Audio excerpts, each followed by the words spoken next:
Okay, folks, welcome back to the Vernadeau show. And this episode, we're going to be talking about bugs. Yes, I'm talking about insects. I'm talking about household pets. We're talking about animals, bring them in. Maybe it'll be fleas. Maybe it's ticks. Maybe in some instances it'll be bed bugs. And this happens not only in homes, but in apartments, apartment buildings, and unfortunately in nursing homes as well. And it's a problem, and you can go hire a professional exterminator, or you can go buy the cans of spray that they sell at the grocery stores. But in the end, when you've got an infestation of some kind, you got to deal with it. What are some of the things that you've run into concerning bugs and insects? Well, let me tell you my story that basically has psychologically scarred me for life. I lived in an apartment, and the tenants next door to me had an infestation, and they didn't tell anybody about them. This has been some years ago because things are different now. They have an addendum now that you sign with your lease that basically is making you responsible for the damage that they cause or the treatments. And if you do a lease at an apartment complex or anywhere and they have one of those things on the end of it, please make sure and read it carefully. Because if they can prove that you brought the bugs into the building and it scatters to the surrounding units, you are responsible for your unit as well as the treatment for the ones around you. And it can get really expensive. I imagine so. A treatment can be from about $800 up to $1,100, depending on whether they heat treat it or whether they use chemical or both. Yeah. Depending on how bad it is. Well, the people beside me had them so bad, and I didn't even realize anything was wrong. I wasn't told anything was wrong until I seen the landlady slipping upstairs with a pest control guy. And it's when I went out my door, it's like they were trying to hide something. So I asked, I said, "Oh, we got a bug problem." But at the time, I thought they meant something like roaches, fleas, ants.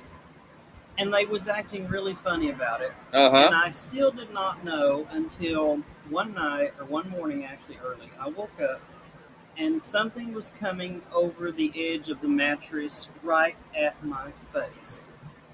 And I had never seen a bed bug before because actually I thought it was some sort of an urban legend or just a myth or something. Because you've always heard the saying, sleep tight, don't let the bed bugs bite. Yeah. Well, after you listen to this video, you probably may not ever sleep tight again if you have them or have been around someone that's had them. So we continued to live there. They wanted to treat my unit with the heat treatment. They wanted me to sign a waiver stating that whatever that treatment damaged, they weren't liable for it. And it can damage your electronics. It can literally melt the mini blinds on the walls, on the windows. It's very harsh on countertops, anything with glues, wood surfaces. I can't remember what the degree is they have to heat.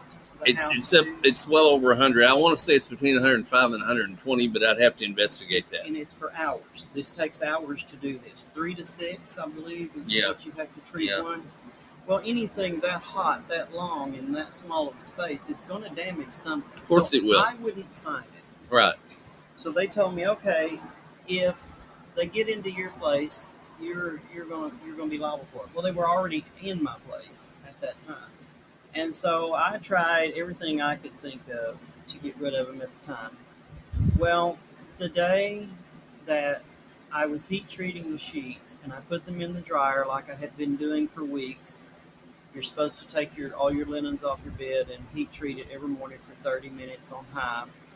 And I went back through and I saw the dryer. It had 3 bloody trails with 3 bed bugs going down the side of my white dryer. That day was when the damage started. I told my partner, I said, we are going to move out no matter what it takes if I have to live on the parking lot. So that is basically my story with it. I took all of my furniture apart, and believe me, they were in every crease and cranny.